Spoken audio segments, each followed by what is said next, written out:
Epilogue. Twilight Sparkle sat at her desk in the quiet upper floor of her library. A dim, overcast sky greeted her out the window over the desk, providing a mediocre light to see with. Her quill rested idly, point first on the page with a faint purple light dancing around it. Neither it or she had moved for minutes. Maybe it had been hours. A slowly expanding dot of dark ink resided under the point of the quill, as if the blood of the paper were slowly spilling forth. Blood. Twilight shifted, a barely perceived movement of her head as she lowered it towards the page again. Her right forehoof drifted noiselessly up to her temple to give a soft massage. She stared expressionlessly at the only writing on the page, eyes softening and breathing growing a little stiffer. Dear Princess Celestia was written in her typical, elegant fashion. Her writing was usually kept small to conserve space, like she always had, but that lead-in was always just a little bigger, as if she was afraid the princess would be insulted by a slightly less grand salutation. An impatient movement. Her attention shifted to the inkwell again, and she dipped her quill once more. A look of determination graced her face to mask a pained swallowing motion, and she started writing once more. Recently, I learned a very important lesson about friendship. I've learned it before, in a different light, but an all-new subtlety has been presented now. No pony is two-dimensional in this world. Everyday interaction shows only the surface of most. But I now realize that no matter what that individual looks like, or how first impressions turn out, there's an ocean of personality beneath that. Twilight stared at her writing with a critical eye, a minor flash of disdain gracing her features before she gave a tired sigh. Dipping the quill again, she continued. But that doesn't begin to do them justice. You have no idea what a pony can bring to your life just by looking. Worse yet, you have no idea what you're missing until you feel its absence. To assume or jump to conclusions is to rob yourself of so much potential happiness, and it threatens to overwhelm the senses if considered. A darkening drop appeared and expanded near the bottom of the page, giving a barely audible impact. Twilight momentarily looked surprised before the expression melted into that of annoyance. She slid the entire paper over towards the wastebasket, going for a new sheet at the same time with her magic. She froze in that position, and seconds passed. Finally, she seemed to come to a decision, and slid the paper back in front of her again. The worst realization was more subtle, however. Sometimes the lessons are learned too late. Sometimes there are no second chances. Sometimes you're left with a hole that you can't mend. There are some things in this world for which there are no replacements. To give second chances when possible and a second impression when needed is one of the most important things you can give. To see past an awkward introduction or a shocking discovery and see the pony underneath might just surprise you. They might give back far more than you ever thought possible. I will never overlook this lesson ever again. This hole in my heart will remind me for as long as I draw breath. Twilight wiped at her eyes once again, letting the moisture soak into her coat before looking back down at the paper. Giving a soft smile, she carefully added. Your faithful student, Twilight Sparkle. The paper carefully rolled itself up, a ribbon tying it off as Twilight sealed it and set her head down on the now damp desk. She stayed in that position until a light scratching came slowly up the stairs a few minutes later. Twilight, we should probably get going. Are you done with the letter? The tiny purple and green dragon asked quietly, as if afraid to break the silence. Twilight exhaled gently before giving a nod, opening her eyes again. Yeah. You don't need to send it, though. I'll give it to her in person, she replied. Spike gave a concerned look but nodded and slowly made his way back down the stairs. A few moments passed before Twilight managed to get herself out of the chair. She slipped the rolled scroll into a light saddlebag and tugged it on with her magic before carefully heading down the stairs. She drew to a stop at the bottom, however, looking at the scrape marks on the last couple steps. Another lump formed in her throat, and she swallowed painfully to try and banish it. Twilight? The young dragon spoke, concern in his voice. He waited patiently at the door for his oldest friend. She nodded weakly before tearing her vision away from the damaged wood. I know. I'm coming, she assured. A measure of hesitation in her step, Twilight nodded to no pony in particular and headed out the door.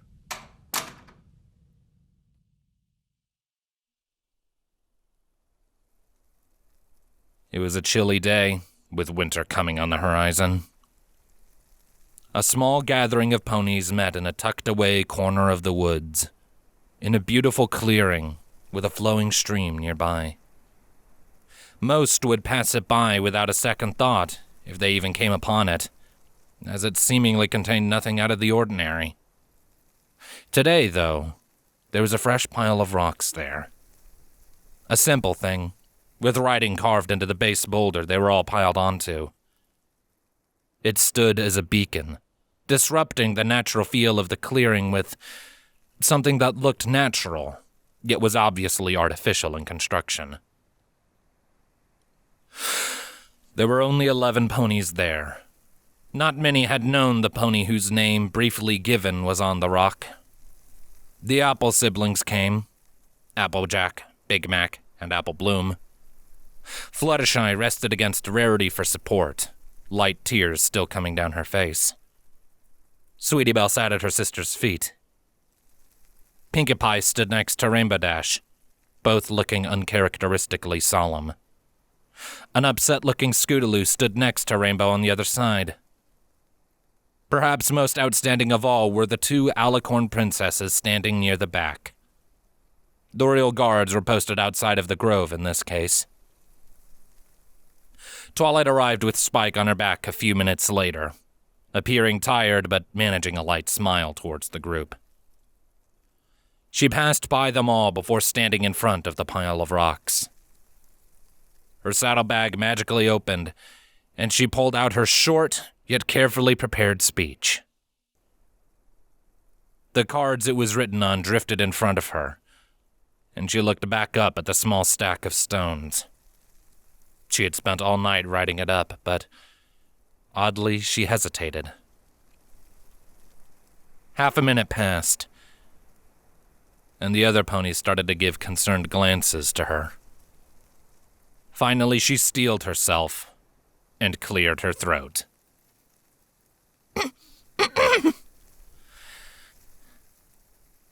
We're gathered here today to remember. To remember and give thanks to a stallion who's no longer with us. She started slowly, seeming to lock her eyes urgently to the paper and away from anything else that might ironically remind her of the very topic. A pause, and slow exhale, followed up with, Not many came to know him during his brief stay with us, but those who did were touched upon deeply. First impressions were rocky, but a hidden depth of soul resided within him, just waiting to be discovered. Unfortunately, his stay with us was cut short. A great danger to Equestria presented itself, residing in the very nature of his existence. Few knew of it, the ones gathered here today, but that made it no less grave. She drove on. Stopping there, she looked back up at the stone, a shiver working through her. But he didn't shy from it. He stepped up and confronted it head-on, as brave as any of us. Sadly, the resulting fight cost him dearly. Twilight trailed off, staring at the rock. A long 10 seconds passed. Toi? Applejack muttered quietly. Twilight winced as if burned. She shivered again, and her carefully prepared speech fell out of the air, landing uselessly on the forest floor. No.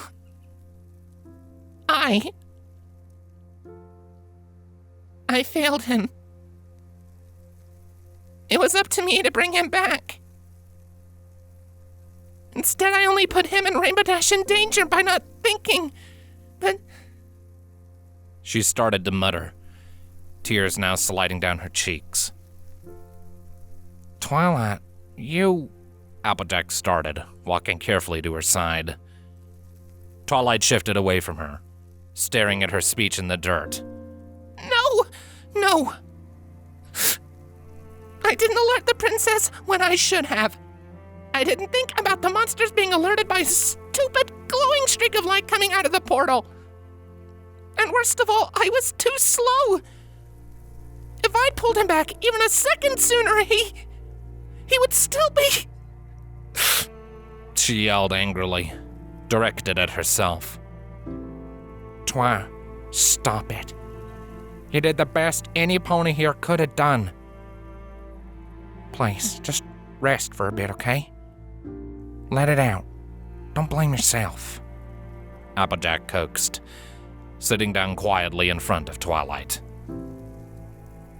Twilight shivered again, and something seemed to visibly snap in her as the tears flowed openly. She slumped and buried her face in Applejack's shoulder. The country mare simply stayed silent and softly placed her forelegs around the tearful unicorn. Celestia approached seemingly out of nowhere and placed a comforting hoof on Twilight's back. Even if not public, this sacrifice for the good of all Equestria will never be forgotten. It's most painful for those left behind. So stay with each other, and know that the memories you already have will be yours forever. Celestia spoke, words strong and commanding, yet infinitely gentle. Twilight looked up at her with tears streaming down her face, and nodded.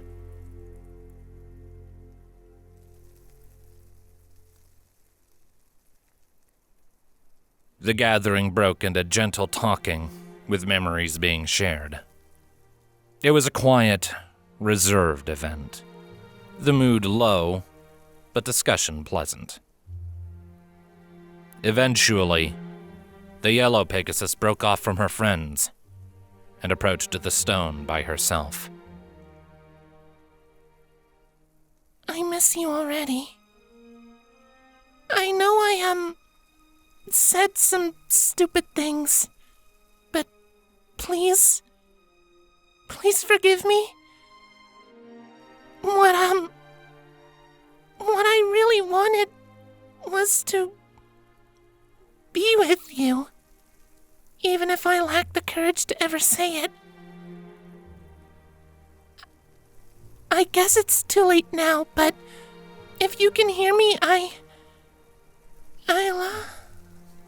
she quietly whispered, before wincing and trailing off. Frustration building on her face, she leaned forwards and gently kissed the name on the stone before scampering back to her friends, now crying once more. The white unicorn politely excused herself a short time later from a wonderful exchange with the Princess of the Sun. She bowed politely in parting and walked over to the stone where her little sister already sat. I never did manage to make you anything, did I? Rarity asked, mostly to herself. He wouldn't be mad. The young filly replied quietly, not looking away from the stone. Are you all right, Sweetie Belle? Rarity asked, concerned. The filly nodded quietly and touched the surface of the stone with a hoof. He was a really nice stallion. I wanted to be his friend, she explained, sliding her hoof along the cool surface. I couldn't agree more, Rarity returned, sitting down with her sister for a while. Applejack wandered over after she saw Rarity and Sweetie Belle leave, making sure to give them their privacy. Uncertain, she sat down in front of the stone pile and just stared for a few moments. She thought to herself before nodding to nothing in particular. I never made up for judging you right harshly. I guess it's a bit too late for it now. I respect you for it, no matter what Rainbow says. You were right on a stallion. I just wish you'd been treated better for it. She spoke, all at once as if saying her piece. Applebloom and Big Mac joined her a minute or so later, the young filly smiling sadly, and the large stallion holding a stoic expression of respect. A moment later, the youngest nodded and lightly touched the bottom rock. You're a member of the Crusaders, no matter what. I'll try for 2 marks. One of them for you, she offered, soft expression dwindling slightly. Applejack smiled, however, and rested her right forehoof on the little filly's head. I think you already got his, lil' sis. The large stallion nodded in agreement, with a soft-spoken, yep. The bright pink mare eventually broke off from her friends, uncharacteristically walking in a normal fashion over to the stones in no particular hurry. She sat down in front of them, smiling softly but without her usual bravado. You could have said you weren't coming back. I had one wild party planned, too. Oh well. I'll save up a lifetime of them for you, and give them to you when we next meet, okay? She offered quietly, watching the stone carefully.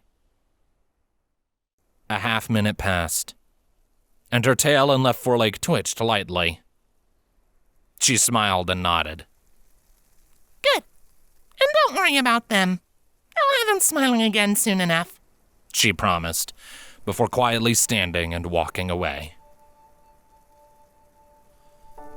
The gathering was slowly starting to disperse. Rainbow Dash lingered behind, however. Approaching the rock, she stared expressionlessly at it for almost a minute. Her eyes lowered under her prismatic mane, and she gave a weak sigh. I can't forgive you for what you did. I'm sorry.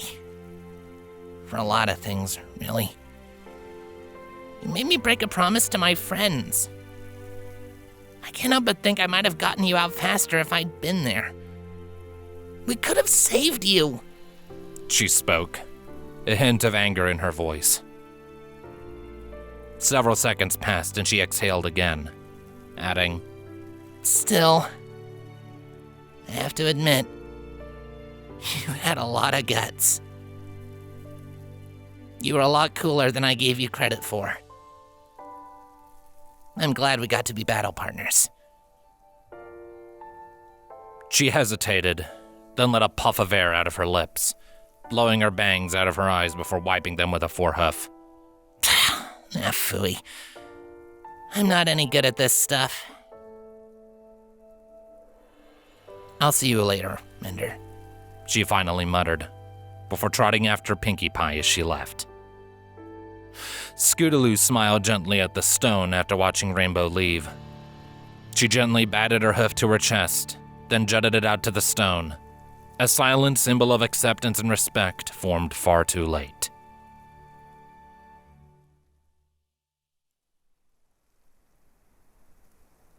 Every pony was gone now. Every pony except Twilight Sparkle, who sat on her haunches in front of the stones.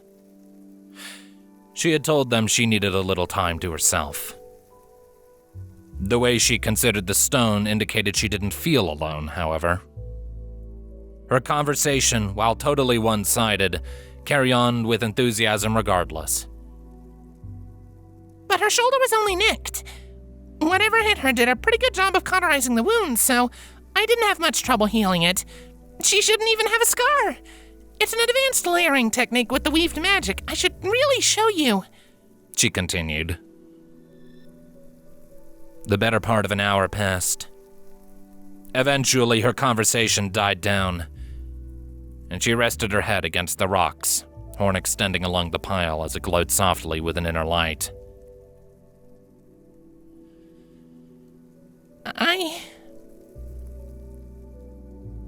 I know they said it wasn't my fault.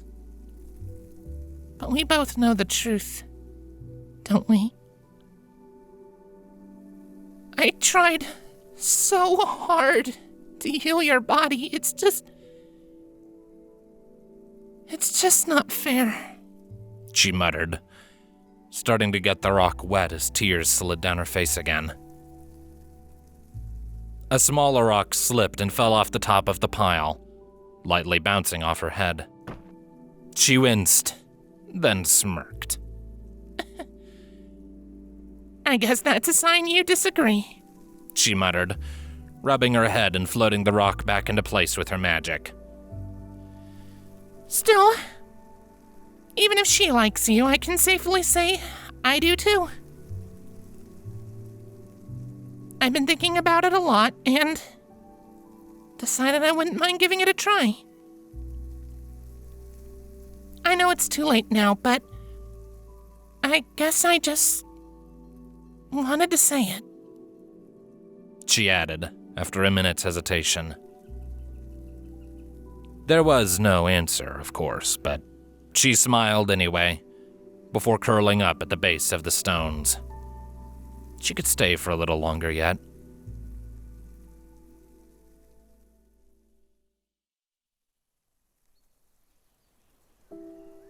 The rock saw many things over the seasons. Not many ponies know of its existence, let alone location. The only thing truly different was that once a year, 6 friends would slip away from Ponyville for a day. Of course, they each individually visited more often. The beautiful yellow Pegasus mare came to clean the stone quite often, always removing layers of dust and dirt in the summer and snow during the winter. She'd spend a little time talking to it with each visit. The little white filly came surprisingly often, and frequently slept in the shade of the stone, feeling safe and protected there. The glade itself never seemed to wither or tolerate harsh winds. Maybe a bit of his magic was still alive in that place, and she could feel it. Also frequent, the Cyan mare that danced along the clouds would visit. She would always come with news stories of awesome stunts and victorious races. Later, she even came with an announcement of making the Wonderbolts. She was often accompanied by the pretty orange mare who lacked wings.